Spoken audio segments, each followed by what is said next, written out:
Hi everybody, how's it going? This is Eden Maybon of LightCycleAstrology.com. Welcome back to the channel, friends. Today we're getting into the astrology for November 2023. And I don't know about you, but I always get excited when we get a new month to talk about. It feels a little bit like some exotic wild beast that has all of these different characteristics, and it's fun to explore what kind of animal this is going to be astrologically. Will it be, an animal that can bite you, or is it a nice lap cat? What kind of month are we having? So we'll get into the astrology for November in a second. Before we do, don't forget to like, share, subscribe, hit notifications so you don't miss any videos. Drop some comments in the comment section, and you can always check out lightcycleastrology.com if you want to see what kind of readings I offer personally. The holidays are coming up, so it's a great time to get a gift for somebody as well. Okay, well, we have lots to get to today, a whole month of astrology that we are going to do more or less kind of a broad overview on. And of course, on the channel, as the month goes on, we're going to take a look at in-depth transits that happen. But we actually start out the month receiving a opposition from the Sun to Jupiter on November the 3rd, while the same day we have an opposition from Venus to Neptune. So we get a couple of oppositions that is reigning in the first couple of days of the first week of November. But what I want to do is actually take us back just for a moment to the eclipse that took place late the 28th of October to early the 29th. We had a partial lunar eclipse in the sign of Taurus. And I found out that if you are a Scorpio rising and you have Venus in your first house in Scorpio, the seventh house ruler, that it's pretty likely that if there's an eclipse in your seventh house, it doesn't just mean that your partner may get sick and get a cold. It means that you might share that cold with them. So one concrete delineation that I learned for a partial lunar eclipse in my seventh house, specific to me because my seventh house ruler is in my first house of health and body. So I'm a little bit stuffy. Hopefully I don't have to stick some toilet paper into my nostril for the rest of this video. And we're going to kind of like go through this at a good clip today, just so I can get back on the couch and rest and be ready for the next week ahead. But I'm excited to talk about this, and I wanted to not miss the chance to get this video out before the beginning of the month. But we had a lunar eclipse at the very beginning degrees of Taurus, a partial lunar eclipse on the 28th. And that really is the last eclipse that we're getting across the Taurus-Scorpio axis, because the nodes have already moved into Sag and Aries. So if we go forward to November the 3rd, we're really beginning the month here with that Sun opposed Jupiter and Venus opposed Neptune aspect. So one really interesting feature of the month of November is that we get a lot of oppositions between planets happening in feminine signs, or nighttime feminine signs. And one thing that oppositions in feminine signs can represent is that the tensions, the archetypal tension of opposites, needs to be worked out somehow internally. It's like an internal struggle that you're trying to figure out how to give space to two things that are not the same. They're complete opposites, like day and night, but they both need a place. And it's like we're trying to figure out how to resolve that or live giving both some space. But it's potentially happening because they're happening across many of these oppositions this month are happening across feminine signs. It's potentially kind of an internal thing that we deal with that other people may not necessarily even know that we're going through. So that's one characteristic of the month that is, I found kind of interesting. But some key ideas or words for this Sun opposed Jupiter is that both the Sun and Jupiter are planets of knowledge and wisdom. The Sun tends to be a planet that has a connection to divine, all-knowing wisdom that kind of comes down from heaven, especially with the Sun in Scorpio. Being a Sun Scorpio myself, I'm pretty familiar with this feeling that the sun as a planet representing knowledge, wisdom is somehow like hardwired into my instinctual body.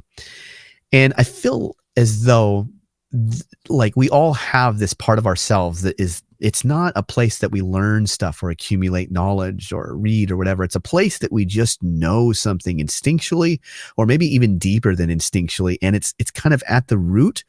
And for me, it feels almost as if it could be expanding out into the deep cosmos, and it's just kind of within the fabric of the intelligent universe or something like that. And I know that that can kind of sound almost arrogant, and it's not to say that the sun in Scorpio can't get things wrong, because it certainly can. It's definitely not always right. And especially if you are jealous or suspicious or, something like that, you can make a mountain out of a molehill where you don't need to, and then things have a warped view. But generally speaking, I wonder if this sun that has that deep connection to just knowing something instinctually is opposing Jupiter, which may represent a learned body of knowledge, or a person that has great wisdom that we know of in our life, like a mentor, a teacher, or something like that.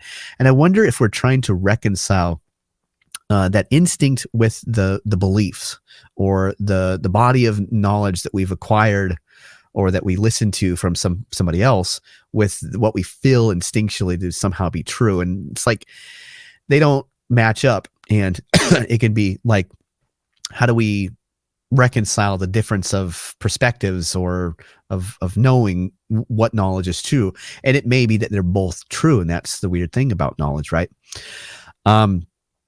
Now this could have something to do with, when you have Taurus and Scorpio in play, with planets making oppositions across that axis of signs. It could have something to do with life and death, right? Because Taurus is a springtime of the year where life is blossoming back into being. And of course, Scorpio is the time of year where things are dying and falling off the tree. So there could be some sense of how do we balance the things that we need or want with the things that maybe we have to let go of and aren't serving us? There could be that kind of a tension that we're working out inside. I think in the mundane world, you might see things in the news like like court cases or judicial cases going up against powerful CEOs of companies, or maybe cases against the government or something like that. And it could be that we find ourselves in an opposing viewpoint or opinion with like a boss or somebody in authority or something like that. Now, as far as Venus making her opposition to Neptune also on the same day, this is fascinating because, again, we're talking about opposite things like day and night. And Venus is about to enter Libra and pick up dignity. So she's going to be regaining pleasure, regaining sophistication, regaining some form of dignity where things go along more smoothly for Venusian things. So how does Venus get from this lowly, depressed position in Virgo to all of a sudden having this sophisticated, dignified place? Well, she goes through two aspects before this happens. And I think that process of going through the aspects speaks to her sort of coming back to a good place, if you will. And one of the aspects is this opposition to Neptune, but Neptune is providing the opposite kind of thing that Venus in Virgo is all about.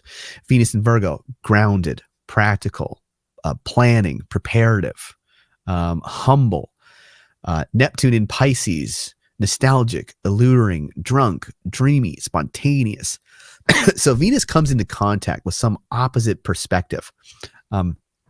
The image that I got in my mind was like when you entertain and before people come over, you spend like a day cleaning up your whole house and you go way overboard. And if you're like me, it's like there's a little bit of that anxiety of like, will people, I want my place to look as beautiful and clean as possible, so I don't feel like I'm judged. And probably most of the time nobody would even care, but we go through that anxiety, right? When people come over sometimes. So we go through like the cleaning mode. That's like Venus in Virgo. This is like the party begins, and you wake up the next day and the party was a hit. And it's like there is cups everywhere with beer in it, and the house is trashed. All your hard work to make it clean is just gone. It's, you know, it's a drunk a mess. It's a little bit like that. Venus encounters something that is giving her an opposite perspective, something spontaneous or messy and drunk that sort of goes against her nature, but it leads her to greater pleasure or dignity, a sophistication of enjoying life. So I think that that's really interesting. Now, if we roll forward to Saturday, November the 4th, just the next day, Saturn is going to station direct. And we'll talk about that here in a moment, because Saturn is almost like being pushed by a couple of planets in square to Saturn by the end of the month here. But we also get Mercury making an opposition to Uranus. And again, we have two opposite things, a potential inner landscape kind of struggle. What could Mercury oppose Uranus be about? It's like Uranus in Taurus could bring a revolution in desire or love, an eccentric kind of innovative social dynamic where you're just kind of out there and you're kind of simple and not shy, right? Versus Mercury now in Scorpio being very deeply psychological. Mercury was a planet called the psychopomp, able to go down into the depths of the soul and investigate the psychology of things. And especially in Scorpio, Mercury is like a powerhouse investigator. So there's some tension here with opposites. There's like this knowledge, this psychology, this serious look at something deep, dark, maybe unwanted, that is maybe going to elicit a shocking response around people if you dredge something up or something like that, or maybe within yourselves. But it's like this tension of how do you give space to the dark depths, the convoluted, not simple things that is not about enjoyment. It's about really understanding something. And it has so many facets, it's hard to keep track of. And then maybe just being more simple, outgoing, creative, in our sense body or something like that. How do you balance both of those things on the internal landscapes? And if you bring up something dark, does it elicit kind of shocking responses from people? Usually, it can, right? Now, by the time we get to November the 6th, we roll a real-time clock forward, we get Venus making a trine to Pluto. So, of course, the basic thing with Venus trine Pluto is going to be the potential for an intensification around desires, or like being obsessed with something that we want, especially if it's like goal-oriented. We're talking about Venus in Virgo, an Earth sign, making a trine to Pluto in Capricorn, which is also that Earth sign that is really powerfully, in charge and controlling, and has a powerful center of gravity towards things that we have goals towards or something like that. So I wonder if this Venus trine Pluto being more of a positive aspect doesn't signify that there are something like the hard work paying off, or reaching points of a goal that allows you to sort of like toast and celebrate. Something like success with a powerful broker. You've made a deal, or you've negotiated something out. And somehow all of this, again, leads Venus towards greater dignity as she moves into Libra in a few days. And it's almost as if there's some success that comes along, or some financial gain, or something fortunate that comes along that allows you to sort of savor the wine, buy a nice bottle or something like that. But it could, of course, have to do with an intensification about what we want, what we desire, some obsession that we're getting into as well. Now, if we go forward to Tuesday, November the 7th, we get a Mercury trine Neptune. Excuse me. And Mercury trine Neptune, daydreamy. I mean, right off the bat, you just got to talk about daydreamy. But this is also where, you have Neptune in Pisces, you have Mercury in Scorpio in a Mars-ruled sign. And it's as if, both Scorpio and Pisces are water signs and can connect to the emotions, right? So it's kind of the mixture of emotions and this deep investigative, like psychology, look into psychological things. And then Neptune provides the imagination to flow in some kind of creative way, or some way that you can see a new horizon by understanding something deep and psychological, perhaps things that are connected to emotional issues that we have to work out. Now, it could be a lot simpler than that. It could simply be a time where you get into, like, I know a couple of years back, there was the Dahmer, was it a couple of years ago? Maybe it was just last year, but there was the Dahmer series on Netflix that, this is Mercury in dark Scorpio. Are we just simply getting lost in like a dark psychological thriller series for the weekend, just a couch potato, kind of like lounging out and really getting entertained and or something like that?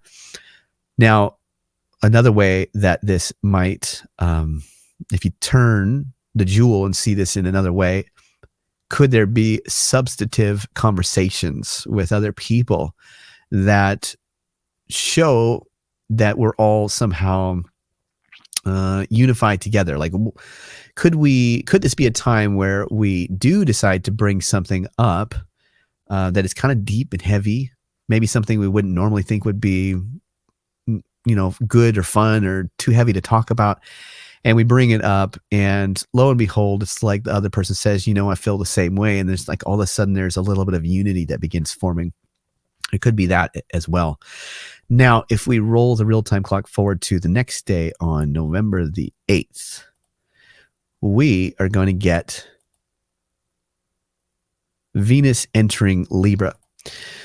So Venus in Libra, of course, Venus is now picking up dignity. She is a refined Venus that likes to enjoy the comforts and the balance of things, likes to be more sophisticated or mature.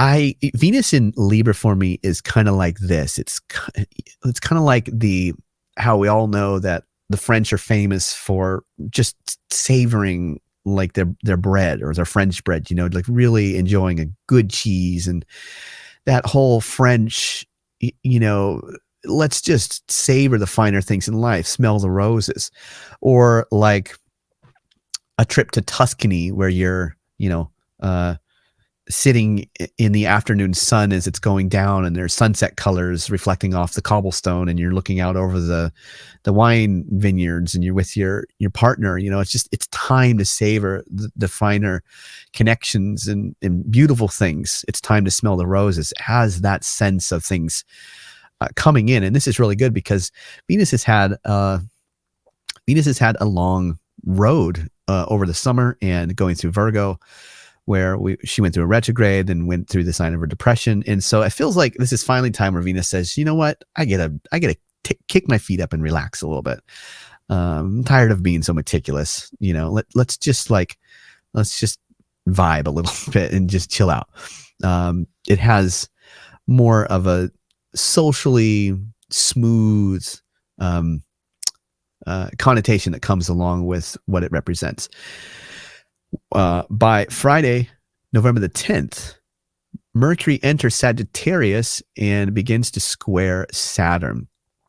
So we'll move the real-time clock forward 2 more days, and we see that now Mercury enters a new sign.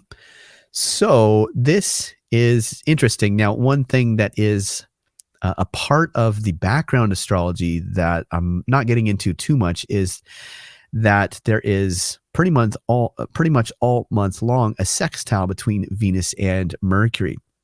Now, this perfects in a few days, but it stays within the 3 degrees of engagement all month long. So we have this background, nice energy that is mitigating a little bit of the awkwardness that Mercury in Sagittarius experiences. So let's talk about that first of all, and then we'll talk about how maybe Venus can help that out a little bit. The image that I get from Mercury in the side of Sagittarius is a primitive tribe at night dancing around the fire, and there's dancers and there's drummers. And this is a really old reference, but a great movie, Caveman with Ringo Starr. I love this movie. I'm really dating myself, but I actually watched this movie with my dad as a child. But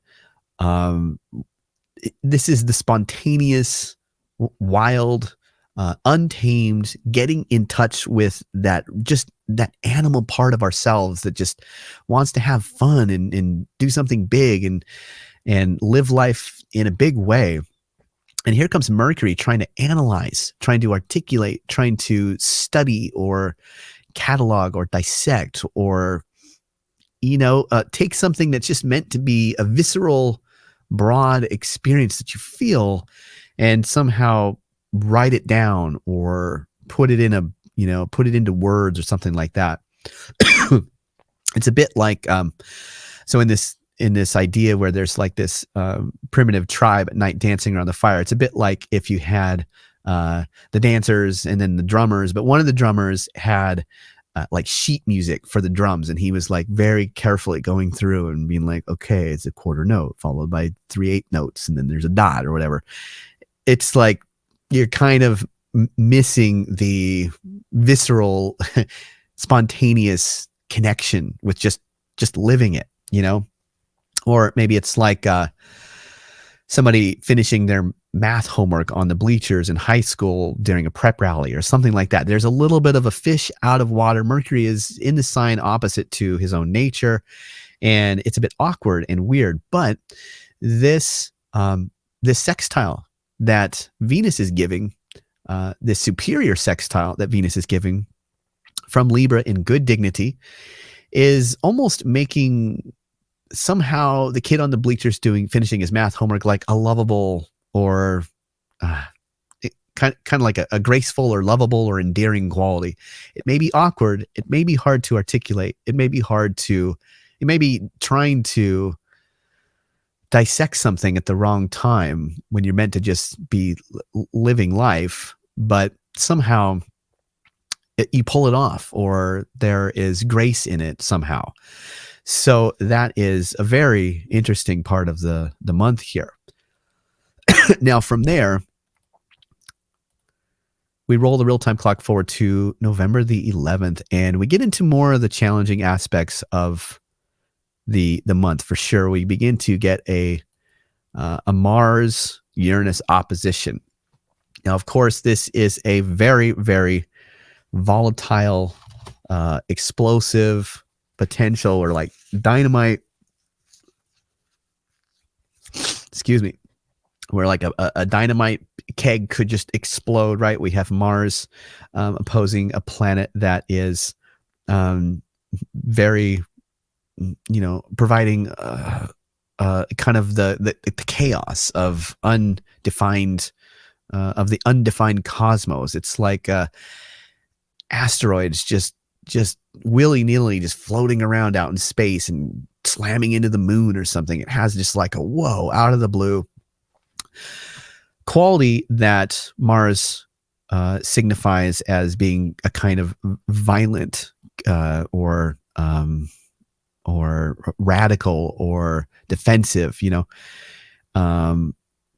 This doesn't really bode too well for the conflict, of course, that we are seeing right now in the world. That is one of the things that you would for sure be concerned about, is that this looks as though it's going to be a time where the conflicts and war is going to be heating up. This is also happening in Scorpio, a sign that was said to be solid or fixed.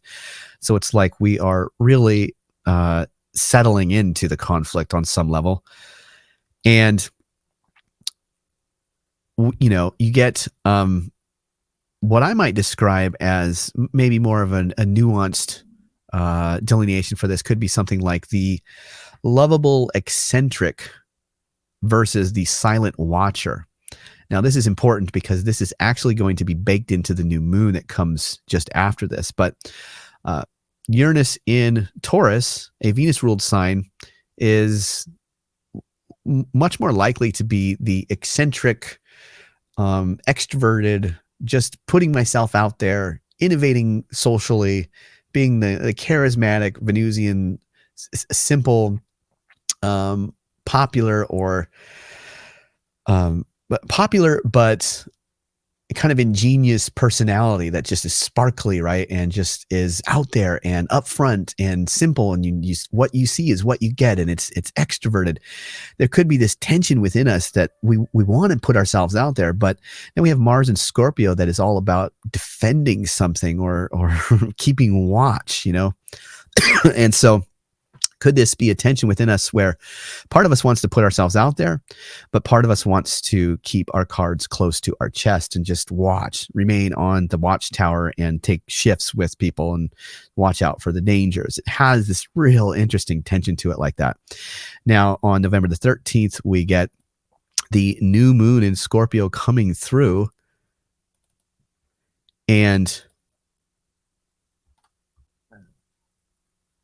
this is baking this tension between Uranus and Mars into the new moon. It is speaking to that this conflict that we're trying to resolve or define in some way is having to play itself out over, at least one lunation cycle. So that is really, really important. So this could be the question that we ask, like, should I protect myself and keep something secret or private, watch guard, defend something, or should I just be more simple and the lovable eccentric that's just, I'm out there. You get what I see. I've got nothing to hide. It's like, do I hide or do I put myself out there? That tension is baked into the cycle ahead in an interesting way. Now, if we go forward to November the 15th, we get, excuse me, we get Mercury sextile Venus perfecting. And so we've already talked about this a little bit. But this makes, again, it could be like the difficult way that Mercury wants to articulate something somehow comes across as lovable, graceful. It somehow is received in a way that it's more smooth than you would think it would be. And then if we go to Friday, November the 17th, we get Mars trine Neptune. This is also one of the more hard-hitting aspects of the month here. And we get things, of course, like especially with this really volatile, explosive tension between Mars and Uranus. Just a few days later, Mars making a trine to Neptune gives it that holy war, jihad, spiritual fighter kind of vibe. Neptune brings in like the spiritual dimension of I'm fighting for a cause that has some spiritual thing to it, right? When I was in my early 20s living on Kauai, I was around a group of friends that were all Rastafarians, and they loved the music. So I began to assimilate as a Rastafarian, as somebody that actually believed in this religion. And this is a religion that is a warrior, like a spiritual warrior religion, somebody that quote unquote fights down Babylon. So this could exacerbate the wars that are happening right now, unfortunately, to a level where there is some kind of spiritual or holy quality about the fight that we need to do. And that, of course, can go very badly, and it doesn't help the situation out. You could lose oneself in a fight. You could also experience the camaraderie or unity among soldiers. That's just an aspect that brings soldiers together. Now, I suppose this just could be the soldiers that you're on the same team with, but what if, in the positive way, what if this is more like that. I forget the year. Was it World War I, where the soldiers took a break to celebrate Christmas, and then they resumed fighting after Christmas, or I forget that famous story. But the camaraderie of soldiers, there's something that is unifying or bonding. What it is that we all want to fight for, what it is that we all have in common that we will defend or sacrifice for, something like that. It's like we all would protect our children, right? That's something we can all come together on. Now, this could just be fantasy football or a great UFC match that we get really, into. It could have that fantasy kind of dimension. Now, if we roll the real-time clock forward to Saturday, November the 8th, we are going to get the sun finally catching up to Mars, making a conjunction. And so this is, I was listening to the Astrology podcast earlier in the week. This is really fascinating because apparently Mars and the sun, they come together once a year. This is a reset of the synodic cycle between Mars and the sun, but they don't usually come together in the same signs, but 2 times in a century. So I think that Chris and Austin were saying it was like 57 and 80, 83 or something like in the early 80s and the late 50s, we had Mars conjunct, the sun conjunct Mars in Scorpio, but it'll happen in different signs each year.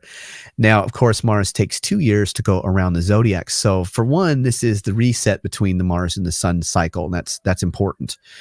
It describes that we are talking about a new Mars cycle that will, perpetuate out for a couple of years and culminate in about half that time. But this is also the need, I think, the need to put all your energy or focus to defend or define something.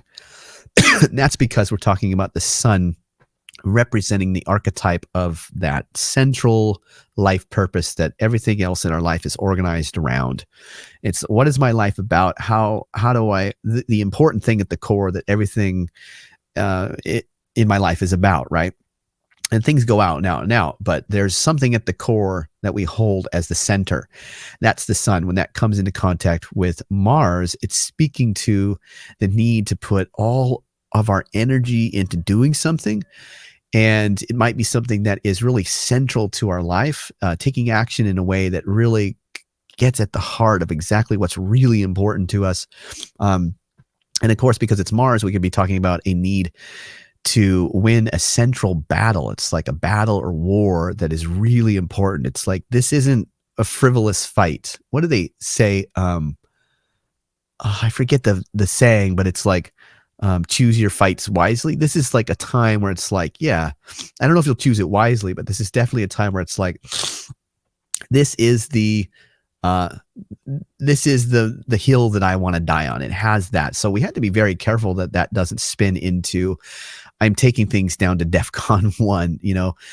Scorpio, it has the finger on the nuclear launch button at all times.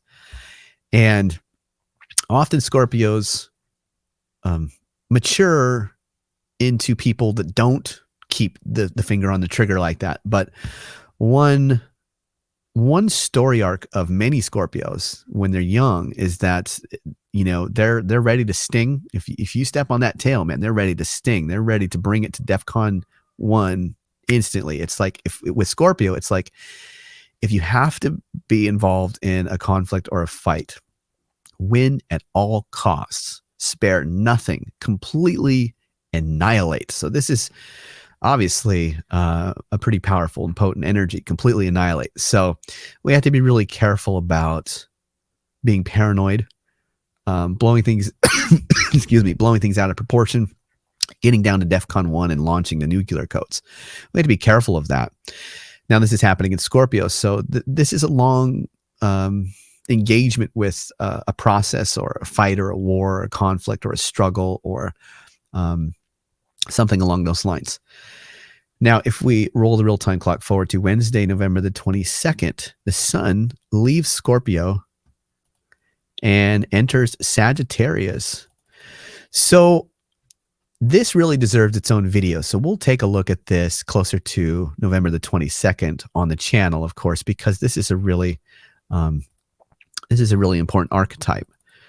But there we have the sun entering Sagittarius, a Jupiter-ruled sign, the darkest month of the year that precedes the return of the light, connected to things like, if you think about the image of this sign, it's a double-bodied, so it has that chaotic mixture of two seasons, the season before and the season after, kind of mixing together.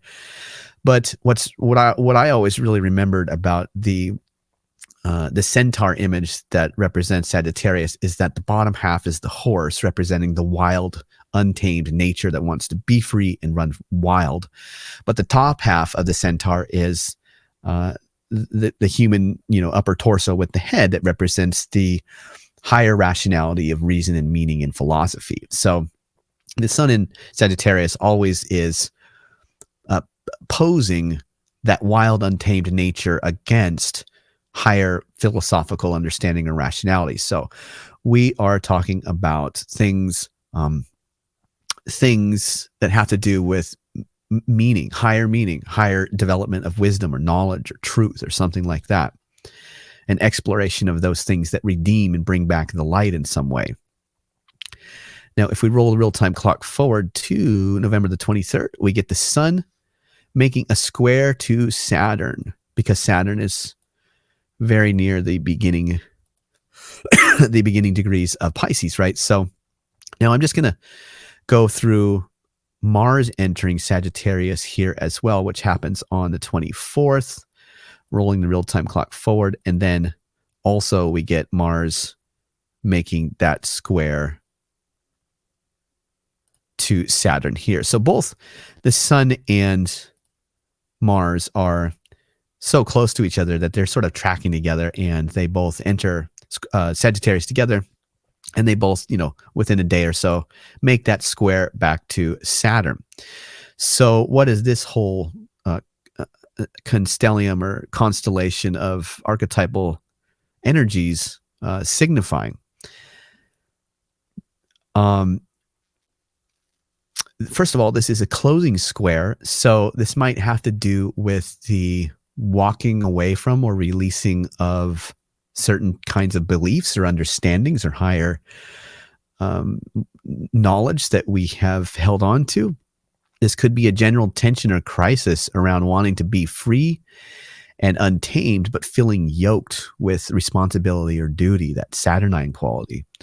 And this could also be, there could be keywords like domineering, competitive, bold, and conflict around moody, emotional, pessimistic, or angsty kind of tension that is working itself out with the square to Saturn. Now, I told you that we would talk about Saturn turning direct, going back into direct motion at the beginning of this month, because later in the video, because at the end of the month, there were aspects making promises to it or testimony to it. And this is what I was talking about, these squares from the sun and Mars. And the squares from the sun and Mars, I almost get the feeling like it's pushing Saturn back into direct motion. So Saturn will resume some Saturn Pisces agenda. But of course, it does so with potential for going through conflict around what we believe, what we subscribe to, some higher perspective coming to us through maybe conflict or something like that. And it's as if we go forward and bring a solidification of beliefs that are somehow simultaneously moving out of things that we've held beliefs on for a long time, because this is the closing square. And also this is the beginning of the Sun Mars synodic cycle, and and there was a new moon that came through at Scorpio. So you could see that Saturn is being pushed by the new moon in Scorpio, by the synodic reset, by the sun and Mars. And for me, maybe I'm wrong about this. For me, it's a moment where we're definitely letting go of something. We are preparing for Saturn to work his way back deeper into the sign of Pisces. And there may be some broad philosophical understandings that are beginning to emerge right now that we see conflicts, or there's a conflict of meaning about, should we really subscribe or keep holding on to something like that? So on the 27th, we get the Gemini full moon coming through. But what is so fascinating to me about this full moon in Gemini is that Mercury is at that same moment forming a square to Neptune, and Mercury is the dispositor of the full moon. Mercury is the sign ruler that the moon is culminating in. So clearly this full moon, full moons always represent some kind of culmination, or things coming to completion, or fruiting and becoming like the thing that bears the first 2 weeks of the cycle. But with Mercury square Neptune, it's confounding. It's as if the fruit you pick is somehow bringing confusion, right? It's like it confounds you. It's like you feel like you're in a place maybe where there are more questions than you started out with. Maybe all of the deep psychological investigation that happened with planets in Scorpio, the coming up with higher, broader perspectives with planets in Sagittarius, getting that 30,000 foot view. It's like, how do you pick the fruit of articulation? It almost reminds me of someone that has, taken psychedelics, and then the next day their whole viewpoint is just, it was a very profound, deep thing that they experienced. It changed the bigger meaning of their life. And it's like, man, time was like, didn't exist. And, on and on and on. And the person you're trying to communicate this to says, yeah, you took drugs. That's what happens when you take drugs. But you're like, no. Like, you really, how do you articulate that? How do you make that into a tangible, rational fruit that is useful? I think that is a little bit of a challenge with the Gemini full moon. You have the meaning, you've dug up all the resources, you have the knowledge and the broader understanding, but how does it get organized or packaged or communicated in such a way that is useful? That's really the challenge, I think, with this full moon that is being disposed of by Mercury in a square with Neptune, that is kind of making it a little bit hard to see what is what, So that is what I have for the month. Thanks so much, everybody, for watching. I hope you guys got something good out of this. Please let me know your own takes on some of these transits. I learn a lot from you guys and appreciate your comments.